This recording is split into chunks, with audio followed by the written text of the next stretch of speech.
जिस वस्तु का दान करता है उसको वही वस्तु प्राप्त होती है।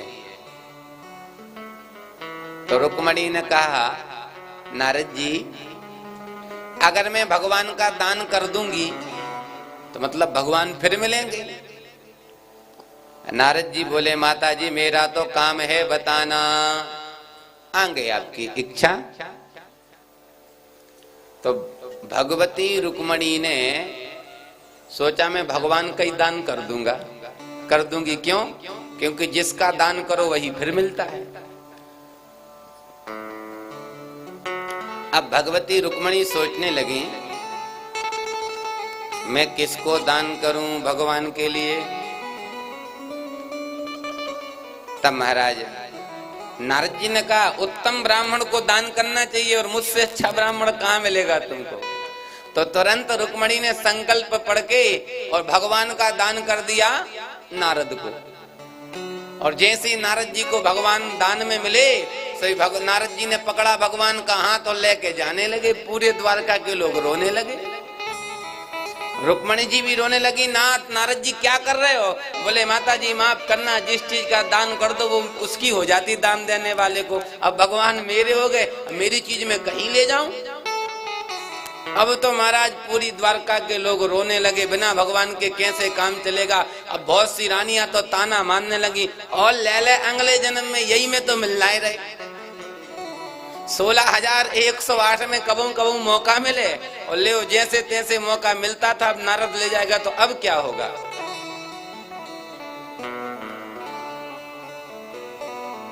अब तो सब बोली चाहे जो कुछ हो जाए हम भगवान को नहीं जाने देंगे। रुक्मणी जी ने नारद जी के पैर पकड़ लिए। नारद जी ने कहा, देवी जिस चीज का दान कर दो फिर वापस ले तो नरक में जाओगी।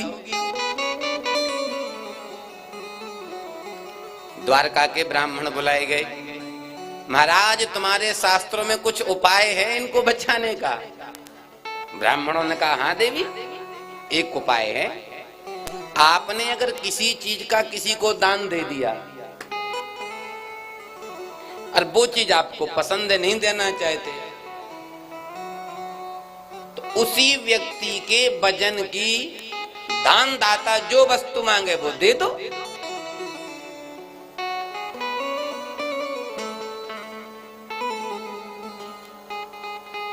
ब्राह्मणों ने भी समझाया, नारद जी अब गलती हो गई रुक्मणी से, भाव में कि अगले जन्म में फिर पति के रूप में मिल जाएं।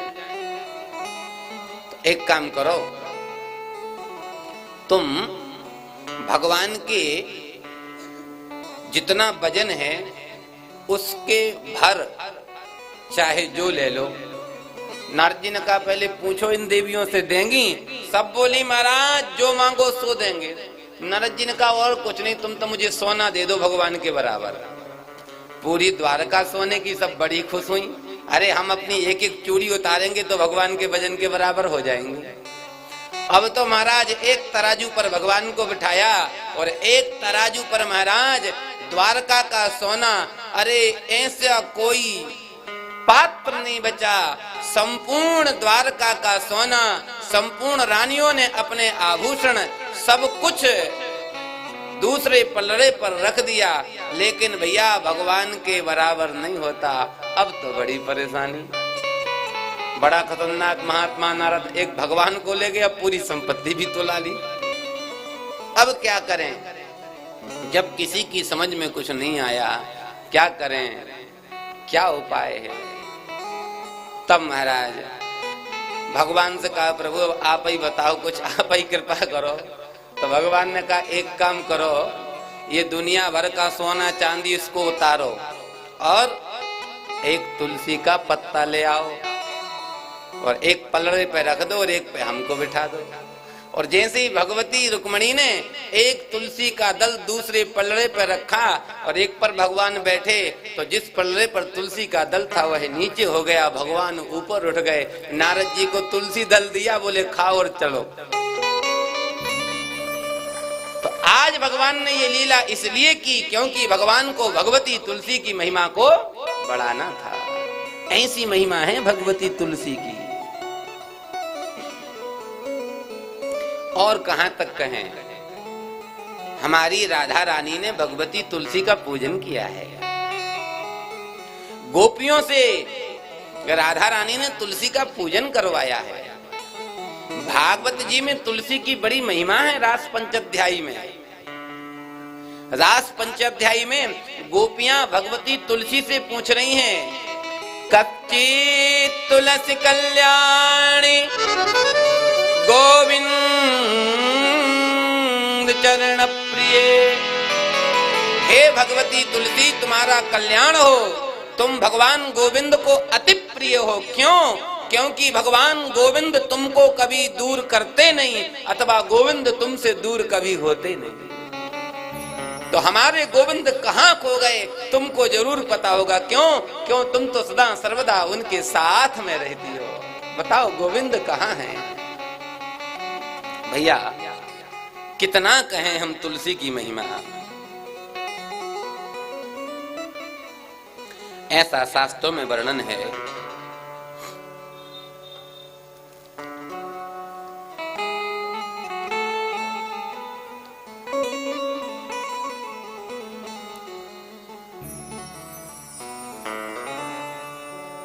एक बहुत सुंदर श्लोक है भगवती तुलसी का, याद करने के लायक। या दृष्टा निखिलात् दशंग शमनी स्पृष्टा बपुष्पाविनी। ए भैया इसकी सेटिंग सही कर, भर आ रहा है माइक। श्री राधे, श्री राधे। हाँ, ध्यान से सुने। या दृष्टा निखिलाग संघ समने स्पृष्टा बपुष्पाविनी रोगानामभिवन्दिता निरसने सिक्तांत कत्राशिनी प्रत्यासत्ति विधायिनी भगवता कृष्णस्य संरोपिता न्यस्तच्चरणे विमुक्ति फलदा तस्यै तुलस्यै नमः। देखो, मात्र भगवती तुलसी का दर्शन करने से सारे पाप नष्ट हो जाते हैं, दर्शन करने मात्र से। और अगर कोई उनका स्पर्श कर ले, स्पृष्टः बपुष्पाविनी, दर्शन से पाप नष्ट हो जाते हैं और स्पर्श करने से शरीर में पाप रहते नहीं। भैया अगर कोई व्यक्ति रोगी है, रोगानाम विवंदिता निरसनी, अगर कोई व्यक्ति भयंकर रोगी है तो मैं निवेदन कर रहा हूं नित्य प्रति भगवती तुलसी का दर्शन करे। और महाराज एक दो जो तुलसी के दल नीचे पड़े हैं उनको उठा करके खाए, रोग नष्ट हो जाएगा।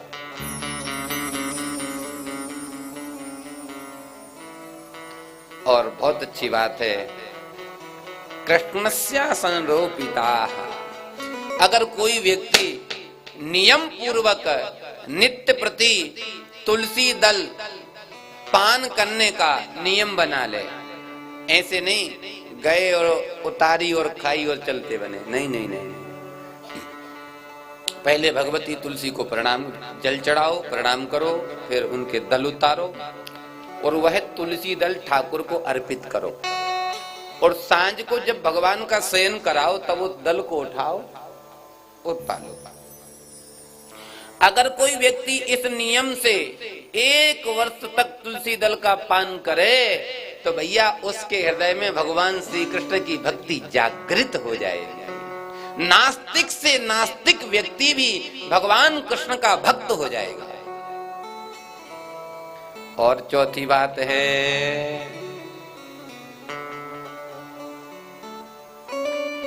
अगर किसी व्यक्ति ने कोई दुस्वप्न देख लिया, रात को सपना देखा बहुत खराब, अब बड़ी शंका हो रही कहीं अनहोनी ना हो जाए, तो क्या करें? बोले एक काम करो भैया, स्नान करो, किसी से बात मत करो, जैसे गलत स्वप्न देखो तुरंत उठो, किसी से बोलो मत, तुरंत स्नान करो और जैसा स्वप्न आपने देखा है, पूरा का पूरा सपना सबसे पहले भगवती तुलसी को सुना दो, तो बुरा से बुरा सपना भी शुभ हो जाएगा। ऐसी महिमा है भगवती तुलसी की। भैया क्या बताऊं आपको तुलसी की महिमा के बारे में। भैया जो व्यक्ति नित्य प्रति तुलसी की परिक्रमा करता है उसको 84 लाख योनियों में घूमना नहीं पड़ता। प्रदक्षिणाम भ्रामयित्वाये नमस्कुर्वन्ति नित्यसः। जो रोज तुलसी को प्रणाम करता है, रोज परिक्रमा लगाता है, महाराज जो व्यक्ति कभी 84 लाख योनियों में जाता ही नहीं है। हरि भक्ति विलास में लिखा है भैया, हित्वा तीर्थ सहस्राणि सर्वान् अपि शिलोच्छयान् तुलसी कानने नित्यं कलौ तिष्ठति केशवः। भैया भगवान आपको किसी मंदिर में मिले अथवा ना मिले इसकी कोई गारंटी नहीं। मंदिरों में मूर्ति है पर भगवान है प्रत्यक्ष, ये कोई गारंटी नहीं। पर महाराज कहते हैं तुलसी कानने नित्यम कलौ तिष्ठन्ति केशवाः। भगवान केशव कहीं रहे अथवा ना रहे, तुलसी जहाँ विराजमान है वहाँ भगवान अवश्य रहेंगे। क्यों? बिना तुलसी के भगवान एक क्षण रह नहीं सकते, ऐसा नियम है। अगर सालिक राम भगवान को जो तुलसी बिना तुलसी के रहते नहीं है, अगर सालिक राम भगवान को आप जब तक तुलसी नहीं पधराओगे तब तक उनके माथे पर दर्द होगा। हमारे यहाँ कहावत है, 4 पहर 64 घड़ी ठाकुर के ऊपर ठकुरानी चढ़ी। एक भगवती तुलसी है जो 24 घंटा भगवान के ऊपर ही विराजमान रहती है। एक नियम है, जब भगवान का शयन कराते हैं ना तो फूल माला, श्रृंगार, मुकुट सब उतार देते हैं और तुलसी को नहीं हटाते। अगर ठाकुर जी से तुलसी को अलग कर दिया तो भगवान के माथे में दर्द शुरू हो जाएगा और जिसके माथे में दर्द होगा फिर वो सो नहीं पाएगा। इसलिए हमारे यहाँ वैष्णव जब ठाकुर जी की सैया लगाते हैं तो सैया के साथ पहले एक छोटा तुलसी दल लेते, उस पर रख देते, फिर ठाकुर जी से कहते अब तुम लेटो। ठाकुर जी बढ़िया चैन की नींद सोते हैं। भैया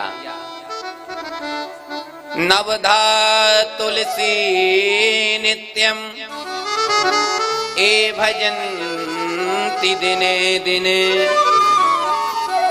युग कोटि सहस्राणि ते बसन्ति हरि ग्रहे। जो भगवती तुलसी की 9 प्रकार से भक्ति करता है, नवधा तुलसी नित्यम में भजन्ति दिने दिने। जो व्यक्ति नित्य प्रति तुलसी की 9 प्रकार से भक्ति करता है, कौन कौन सी? नवधा भक्ति तो जानते हो ना, दर्शनम, स्पर्श, श्रवण, महिमा, जल चढ़ाना, पूजा करना, आरती उतारना, तुलसी लगाना। ये 9 प्रकार से जो तुलसी की सेवा करता है वह 1 करोड़ वर्षों तक भगवान के साथ वैकुंठ में रहता है।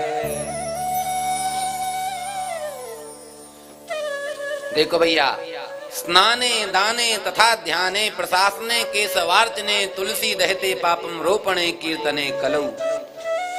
बहुत अच्छी बात है, ध्यान से सुनना। गंगा में स्नान करने का जो फल है, माला लेकर के भगवान का जाप करने का जो फल है, भगवान का पूजन करने का, स्वाहा स्वाहा करने का जो फल है, वही फल एक तुलसी का पौधा लगाने का है। बोलो भक्त वत्सल भगवान की जय हो, तुलसी मैया की। अब क्या जरूरी है हरिद्वार जाना, एक तुलसी का पौधा घर में लगा दो।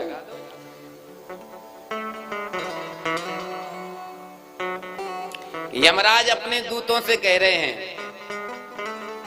सुनो भैया, तू तो सबको लेकर के आना, लेकिन उस मनुष्य को लेके मत आना। कौन से मनुष्य को? तुलस्यालंकृतम ये ए तुलसी नाम जाप का, तुलसी बन पालाए त्यज्यता दुर्तो भटाह। भटाह मतलब सेवकाह। ए भैया मेरे सेवक, उस व्यक्ति को भूल कर भी नरक में लेके मत आना। किसको? बोले जिसके गले में तुलसी की माला हो, और जिस व्यक्ति ने अपने हाथों से तुलसी का बढ़िया बिरवा मतलब जंगल बनाया हो, कई पौधे लगाए, ऐसे व्यक्ति को भूल करके भी नरक में लेकर के मत आना। भैया नर्मदा के स्नान का जो फल है, नर्मदा के दर्शन का जो फल, देखो जो फल गंगा में स्नान करने से होगा वही फल नर्मदा जी के दर्शन से प्राप्त हो जाएगा। गंगा से श्रेष्ठ नर्मदा। तो नर्मदा के दर्शन कर लो, गंगा में स्नान कर लो, वो फल प्राप्त नहीं होगा जितना एक लोटा जल तुलसी पे चढ़ा दो।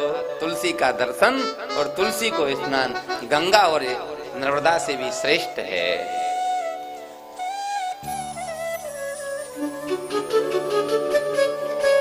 जिस घर में तुलसी का पेड़ नहीं होता, ध्यान से सुन लेना, उस घर के में जो भगवान होते हैं वो घर छोड़ के चले जाते, मूर्ति होती, भगवान नहीं होते। यद गरम तुलसी भांति रक्षा विरजल सेच नहीं, तद ग्रहम यमदूतश्चा दुरतो वरजंती है। जिस घर में तुलसी पर रोज जल चढ़ता है उस घर में कभी यमदूत नहीं आते, और जिस घर में भगवान की पूजा खूब हो, एक भी तुलसी का वृक्ष ना हो, तो भगवान कहते मूर्ति होती है, मैं नहीं होता।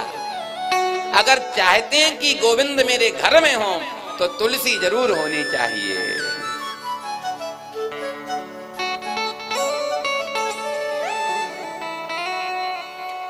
कोई भैया कार्तिक के महीना में 1 महीना लगातार भगवान शालिग्राम का पूजन करके उनको नित्य तुलसी दल अर्पण करे, कम से कम 11 दल, तो अगर उससे ब्रह्म हत्या भी हो गई हो, ब्रह्म हत्या जैसा पाप उसने किया हो, तो महाराज उससे भी उसका छुटकारा हो जाता है, ब्रह्म हत्या से उसकी मुक्ति हो जाती है।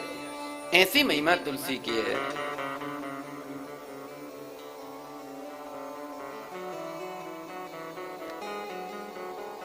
अब एक प्रश्न उठता है, हमारे वृंदावन के लिए बता रहे हैं, जो कुछ माताएं बैठी, हम अपनी बात बता रहे हैं।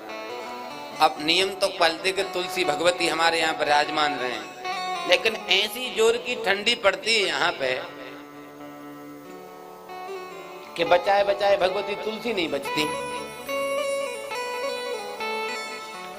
किसी क्या कहें, हम अपनी कह रहे, हाँ आश्रम में यहाँ हम चारों तरफ अंगली बार लकड़ी लगवा के कंबल उड़ाते थे, रात को सुबह हटा देते थे, पर वो इतनी जोर की ठंडी, ऐसा कोहरा पड़ता है कि वो मुश्किल ही बच पाती है। अंदर भी रख दो तो बेचारी एकदम,